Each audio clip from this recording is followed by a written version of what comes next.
ದಯಮಾಡಿ ಬಸ್ ಹೋಗ್ಲಿ, ಜಾಗ ಬಿಡ್ರಪ್ಪ, ಬಸ್ ಹೋಗ್ಲಿ ಒಂದು ಸ್ವಲ್ಪ.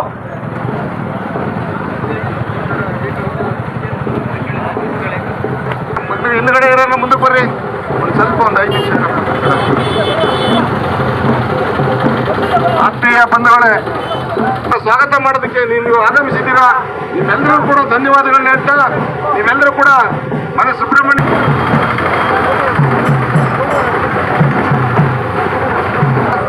ಬಹಳ ಸಂಭ್ರಮದಿಂದ ಇವತ್ತು ಇಲ್ಲಿ ಬಂದಿದ್ದೀರಾ. 19 ಕೂಡ ನಿಮ್ಮೆಲ್ಲರ ಲೋಕಸಭಾ ಸದಸ್ಯನಾಗಿ ನಾನು ಲೋಕಸಭೆಯಲ್ಲಿ ಇವತ್ತು ತೆಂಗು ಬೆಳೆಗಾರರ ಸಮಸ್ಯೆ ಇರ್ಬೋದು, ರೈತರ ಆತ್ಮಹತ್ಯೆ ವಿಚಾರ ಇರ್ಬೋದು, ರೈತರ ಸಾಲ ಮನ್ನಾ ಮಾಡ್ತಕ್ಕಂಥ ವಿಚಾರ ಇರ್ಬೋದು, ಮಹಿಳೆಯರು ಅಂಗನವಾಡಿ ಮತ್ತೆ ಆಶಾ ಕಾರ್ಯಕರ್ತರ ಅವರ ಗೌರವಧನ ಏರಿಕೆ ವಿಚಾರ ಇರ್ಬೋದು, ಯುವಕರಿಗೆ ಬ್ಯಾಂಕ್ಗಳ ಸಾಲ ಸೌಲಭ್ಯತೆಯಲ್ಲಿರ್ತಕ್ಕಂಥ ತೊಂದರೆ ಇರಬಹುದು, ಮತ್ತೆ ನೀರಾವರಿ ಯೋಜನೆಗಳಾದಂಥ ಇವತ್ತು ಮಹದಾಯಿ ಯೋಜನೆ, ಮೇಕೆದಾಟು ಯೋಜನೆ, ಅಪ್ಪರ್ ಭದ್ರಾ ಯೋಜನೆ ಮತ್ತೆ ಒತ್ತಿನವರ ಈ ರೀತಿ ಯೋಜನೆಗಳ ಬಗ್ಗೆನೂ ಕೂಡ ನಾನು ಲೋಕಸಭೆಯಲ್ಲಿ ನಿಮ್ಮೆಲ್ಲರ ಧ್ವನಿಯಾಗಿ ಕೆಲಸ ಮಾಡಿದ್ದೀನಿ. 700ಕ್ಕೂ ಹೆಚ್ಚು ಪ್ರಶ್ನೆಗಳನ್ನ ತಮ್ಮೆಲ್ಲರ ಪರವಾಗಿ ಲೋಕಸಭೆಯಲ್ಲಿ ಕೇಳಿದ್ರ ಜೊತೆಗೆ 120ಕ್ಕೂ ಹೆಚ್ಚು ಅನೇಕ ಪ್ರಮುಖ ವಿಚಾರಗಳನ್ನ ನಾನು ಲೋಕಸಭೆಯಲ್ಲಿ ಮಂಡನೆ ಮಾಡಿದ್ದೀನಿ. ದಯಮಾಡಿ ತಾವೆಲ್ಲರೂ ಕೂಡ ಏನು ಈ ಒಂದು ಅವಕಾಶವನ್ನು ನನಗೆ ಕಲ್ಪಿಸಿಕೊಟ್ಟಿದ್ರಿ. ಆ 5 ವರ್ಷಗಳಲ್ಲಿ ತುಮಕೂರಿನಲ್ಲಿ ಇವತ್ತು HMT ಜಾಗದಲ್ಲಿ ಇಸ್ರೋ ತಂದಿದ್ದೀನಿ, ಪಾಸ್ಪೋರ್ಟ್ ಆಫೀಸ್ ಬಂದಿವೆ, ಇವತ್ತು ತುಮಕೂರು ಸ್ಮಾರ್ಟ್ ಸಿಟಿ ಮಾಡಿಸಿದ್ದೀನಿ, ಮತ್ತೆ ತುಮಕೂರಿನಿಂದ ತಿಪ್ಟೂರಿನವರೆಗೂ 4 ಪಥದ ರಸ್ತೆ ಆಗಿದೆ. ಮತ್ತೆ ಅದೇ ರೀತಿ ಇವತ್ತು ಹುಳಿಯಾರಿಂದ ಚಿಕ್ಕನಾಯಕನಹಳ್ಳಿ, ಕಿಬ್ಬನಹಳ್ಳಿ ಕ್ರಾಸು ಮತ್ತೆ ತುರುವೇಕೆರೆ ಮಾಯಸಂದ್ರದ ಮುಖಾಂತರ ಏನು ಇವತ್ತು ಹೆದ್ದಾರಿ ಆಗಿದೆ, ಇದು ಕೂಡ ನನ್ನ ಕಾಲದಲ್ಲಿ ಆಗಿದ್ದಂತ ರಸ್ತೆ. ಅದ್ರ ಜೊತೆಗೆ ಇವತ್ತು ಇದ್ರ ಜೊತೆಗೆ ಇವತ್ತು ನಾನು HAL ಕಾರ್ಖಾನೆ ಇವತ್ತು ಏನು ಗೋವಾಕ್ಕೆ ಹೋಗ್ತಾ ಇತ್ತು, ಅದನ್ನ ಅವತ್ತು ಮನೋಹರ್ ಪರಿಕರ್ ಅವರು ರಕ್ಷಣಾ ಮಂತ್ರಿಗಳನ್ನ ಭೇಟಿ ಮಾಡಿ ನಾನು ಅದನ್ನ ಇಲ್ಲೇ ಉಳಿಸಬೇಕು ಅಂತ ಹೇಳ್ಬಿಟ್ಟು ಗಲಾಟೆ ಮಾಡಿ ಇವತ್ತು HAL ನಮ್ಮಲ್ಲೇ ಉಳಿತು. ಮಾನ್ಯ ಪ್ರಧಾನಮಂತ್ರಿಗಳು ನಾನು ಲೋಕಸಭಾ ಸದಸ್ಯನಾಗಿದ್ದಾಗ ಇವತ್ತು ಈ ಒಂದು ಯೋಜನೆಗೆ ಶಂಕುಸ್ಥಾಪನೆ ಕೂಡ ಮಾಡಿ ಈಗ ಅದು ಉದ್ಘಾಟನೆ ಕೂಡ ಆಗಿದೆ. ಪಾಸ್ಪೋರ್ಟ್ ಆಫೀಸ್ ಆಗಿದೆ. ಇವತ್ತು ಇಸ್ರೋ ಬಹಳ ಇತ್ಯಂತ ಪ್ರಪಂಚದಲ್ಲಿ ಒಂದು ಏನು ನಮ್ಮ ಭಾರತೀಯ ಬಾಹ್ಯಾಕಾಶ ಸಂಸ್ಥೆ ಹೆಸರು ಮಾಡಿದೆ, ಅದು ಇವತ್ತು ತುಮಕೂರಿಗೆ ನೆಲೆಯೂರಿದೆ.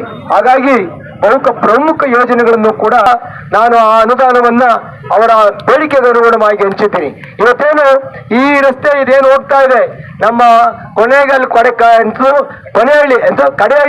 ಕಡೆಹಳ್ಳಿವರೆಗೂ ಹೋಗ್ತಕ್ಕಂಥದ್ದು, ಈ ಮಹಕೆರೆ ಮೇಲೆ ಕಡೆಹಳ್ಳಿಗೂ ಹೋಗ್ತಕ್ಕಂಥ ರಸ್ತೆನೂ ಕೂಡ ಅವತ್ತು ನಾವು ಮಂಜೂರಾತಿ ಮಾಡಿಸಿ PMGSYನಲ್ಲಿ ಪ್ರಧಾನಮಂತ್ರಿ ಗ್ರಾಮ ಸಡಕ್ ಯೋಜನೆಯಲ್ಲಿ ಇದು ಮಂಜೂರಾಗಿ ಕೆಲಸ ಆಗಿದೆ.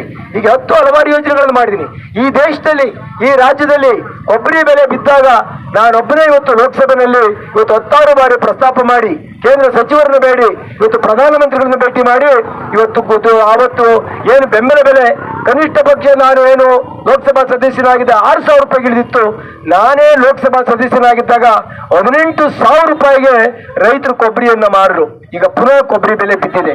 ಇವತ್ತು ನಾನು ಹೇಳೋದು ಇಷ್ಟನೇ, 5 ವರ್ಷಗಳ ಕಾಲ ಈ ಜಿಲ್ಲೆ ಮಗನ, ಈ ಜಿಲ್ಲೆ ಅಳಿಯನ, ಈ ಜಿಲ್ಲೆಯಲ್ಲಿ ಏನಾದ್ರು ಸಂಬಂಧ ಇದೆಯಾ, ಈ ಜಿಲ್ಲೆಯಲ್ಲಿ ಏನಾದ್ರು ನಿಮ್ಮದು ಜಮೀನು ಇದೆಯಾ, ಮತ್ತೇನು ಸಂಬಂಧ ಇದೆ? ನೀವು ಎಲ್ಲಿ ಬೇಕಾದ್ರೂ ನಿಂತ್ಕೋಬೋದಾ, ಎಲ್ಲಿ ಬೇಕಾದ್ರೂ ನೀವು ಬಂದು ಚುನಾವಣೆ ಮಾಡ್ಬೋದಾ?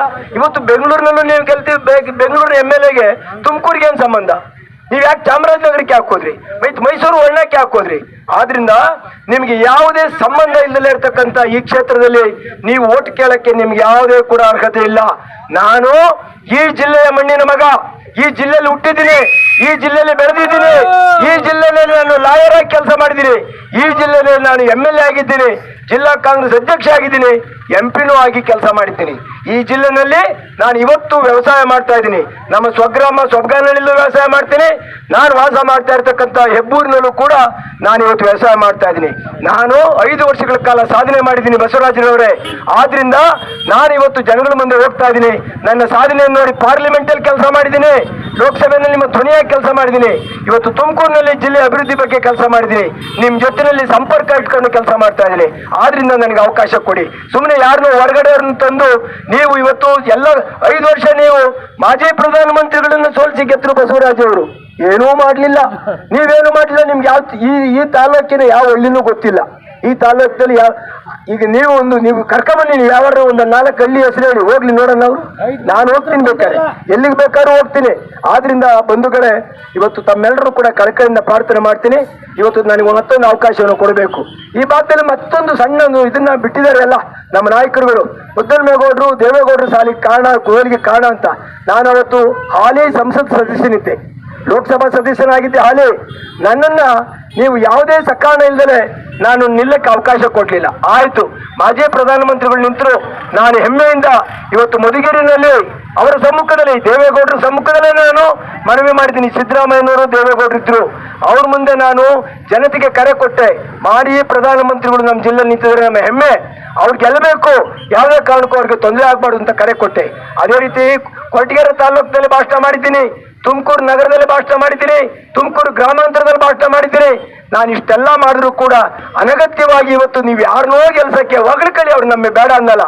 ಆದ್ರೆ ಅಮಾಯಕನಾದಂತ ನಂದೇ ಯಾವುದೇ ತಪ್ಪಿಲ್ಲದಿದ್ರು ಕೂಡ ನೀವು ನನ್ನ ಮೇಲೆ ಆರೋಪ ಮಾಡ್ತಕ್ಕಂಥ ಒಂದು ಕ್ರೂರ ವಿಕೃತವಾದಂತ ಮನಸ್ಥಿತಿಯನ್ನು ನೀವು ವ್ಯಕ್ತಪಡಿಸ್ತಾ ಇದ್ರಿ. ನಿಮ್ದು ವಿಕೃತ ಮನಸ್ಥಿತಿ. ನಾನು ಸೀಟ್ ಕಳ್ಕೊಂಡು ನಿಮ್ ಪರವಾಗಿ ಅನೌನ್ಸ್ ಮಾಡಿದ್ರು ಕೂಡ ನೀವು ನನ್ನ ಮೇಲೆ ಆರೋಪ ಮಾಡ್ತಾ ಇದ್ರಿ. ನಾನು ನಿಮಗೆ ಪ್ರಶ್ನೆ ಮಾಡ್ತೀನಿ, ಒಂದೇ ಒಂದು ಸಣ್ಣ ಯಾವ್ದಾದ್ರು ಸಾಕ್ಷಿ ಇದ್ರು ಕೊಡಿ ನನಗೆ.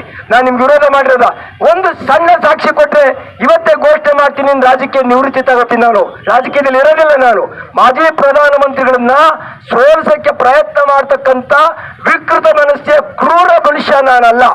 ನಾನು ನ್ಯಾಯಾಧೀಶ ಹುದ್ದೆಯನ್ನ ಮಾಡಿ ಬಂದಿರತಕ್ಕಂಥದ್ದು, ಜಡ್ಜ್ ಕೆಲಸ ಮಾಡಿ ಬಂದಿದ್ದೀನಿ, ನ್ಯಾಯದ ತಕ್ಕಡಿ ಹಿಡಿದಿದ್ದೀನಿ. ಯಾವುದು ನ್ಯಾಯ, ಯಾವುದು ಅನ್ಯಾಯ, ಯಾವುದು ಸತ್ಯ, ಯಾವುದು ಅಸತ್ಯ ಅನ್ನೋ ತೀರ್ಮಾನ ಮಾಡ್ತಕ್ಕಂಥ ಸ್ಥಾನದಲ್ಲಿದ್ದು ಬಂದಂತನು. ಆಗ ಇಂಥ ಚಿಲ್ಲರೆಗೆ ರಾಜಕಾರಣವನ್ನು ನಾನು ಯಾವತ್ತೂ ಕೂಡ ಮಾಡಿಲ್ಲ. ಅದರಿಂದ ನೀವು ಯಾರಿಗೂ ಸಹಾಯ ಮಾಡಕ್ಕೆ ನನ್ನಂತ ಅಮಾಯಕನ ಮೇಲೆ ನೀವು ಅನಗತ್ಯವಾದಂತ ಆರೋಪ ಮಾಡೋದನ್ನ ಇವತ್ತು ನಿಲ್ಲಿಸ್ಬೇಕು. ನೀವು ಮಾಡಿಕೊಡ್ದು, ದೇವ್ರು ಒಪ್ಪೋದಿಲ್ಲ, ದೇವ್ರು ಮೆಚ್ಚೋದಿಲ್ಲ ಈ ಕೆಲಸ ಮಾಡಿದ್ರೆ. ನೀವು ನನ್ನಂತ ಪ್ರಾಮಾಣಿಕನ ಮೇಲೆ ನೀವು ಈ ತರದ ಆರೋಪ ಮಾಡ್ತಾ ಇದ್ದೀರಿ, ಭಗವಂತ ನೋಡ್ತಾವನೆ. ಆದ್ರಿಂದ ಬಂಧುಗಳೇ, ನಿಮ್ಮ ಧ್ವನಿಯಾಗಿ ನಾನು ಕೆಲಸ ಮಾಡಿದ್ದೀನಿ, ಈ ಜಿಲ್ಲೆಯಲ್ಲಿ ಅಭಿವೃದ್ಧಿ ಮಾಡಿದ್ದೀನಿ. ನನಗೆ ನೀವು ಆಶೀರ್ವಾದ ಮಾಡಬೇಕು. ಮತ್ತೆ ಈ ಕೊಬ್ಬರಿ ಬೆಲೆ, ತೆಂಗು ಬೆಳೆಗಾರರ ಸಂಕಷ್ಟಕ್ಕೆ ನಾನು ನಿಮ್ಮ ಧ್ವನಿಯಾಗಿ ಕೆಲಸ ಮಾಡ್ತೀನಿ. ನಿಮಗೆ ಉತ್ತಮವಾದಂತ 16,830 ರೂಪಾಯಿ ಖರ್ಚಾಗುತ್ತೆ ಒಂದು ಕ್ವಿಂಟಾಲ್ ಕೊಬ್ಬರಿ ಬೆಳೆಯಕ್ಕೆ. ಇವತ್ತು ಸಿಗ್ತಾ ಇರೋದು ರೈತರಿಗೆ ನ್ಯಾಫೆಡ್ ಪರ್ಚೇಸ್ ಮಾಡಿದ್ರೆ 13,500 ರೂಪಾಯಿ.